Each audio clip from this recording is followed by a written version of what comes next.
আসসালামু আলাইকুম সম্মানিত দর্শকবৃন্দ।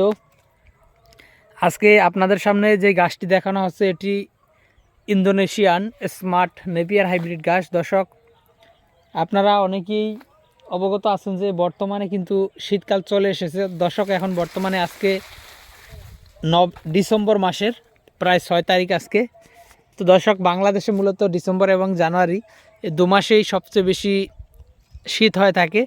তো যেহেতু এখন ডিসেম্বর মাসের 6 তারিখ আজকে, তো আমরা এই ভিডিওগুলো আরও সামনে হয়তো 2-1 দিন পরে আপলোড করব বা আজকেও কিছু আপলোড করব। সেক্ষেত্রে ডিসেম্বরের 7 তারিখ, 8 তারিখ, এমনকি 10 তারিখও চলে যেতে পারে আপলোড করতে করতে।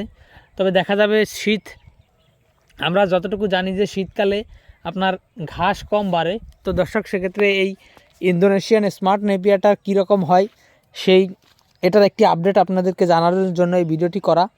তো দর্শক, এখানে দেখেন যে আসলে স্মার্ট নেপিয়ার শীতকালে কতটুকুন কম হয় আপনারা দেখলে বুঝতে পারবেন। দর্শক, মূলত স্মার্ট নেপিয়ারের পাতাগুলি চিকন হয় বা ডাটাগুলি চিকন হয়, কিন্তু ফলনের কোনো কমতি হয় না। দেখেন এখানে জমিতে আজকে আমরা এই গাছগুলো কেটেছি, দেখেন হয়তো 1 ঘন্টা আগে কেটেছি এখান থেকে, আর এগুলো কালকে কেটেছি, ওগুলো আরও আগে কেটেছি, এগুলো আরও 4-5 দিন আগে কেটেছি, এগুলো আবার হয়ে গিয়েছে। তবে দর্শক দেখেন যে স্মার্ট নেপিয়ার ফলনের যে কোনো কম হয় না সেটা দেখেন। এই দেখেন এখানে 1-2টি করে কাটিং হয়েছে, বেশি কিন্তু কাটিং হয়নি। দেখেন আর ফলন কি দেখেন দর্শক, ফলন কিন্তু ভরপুর রয়েছে। দেখেন কি পরিমাণ ফলন।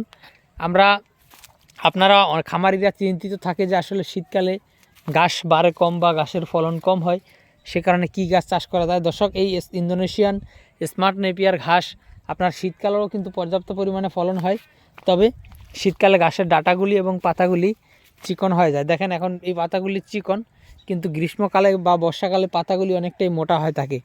তো দর্শক শ্রোতা, আপনারা এই ইন্দোনেশিয়ান স্মার্ট নেপিয়ার গাছটি শীতকালের জন্য চাষ করতে পারেন, যথেষ্ট পরিমাণে ফলন হয়ে থাকে। তবে এই ঘাসের পর্যাপ্ত পরিমাণে কাটিং আমাদের কাছে রয়েছে, আপনারা চাইলে আমাদের স্ক্রিনে দেওয়া নম্বরে আমাদের সাথে যোগাযোগ করতে পারেন।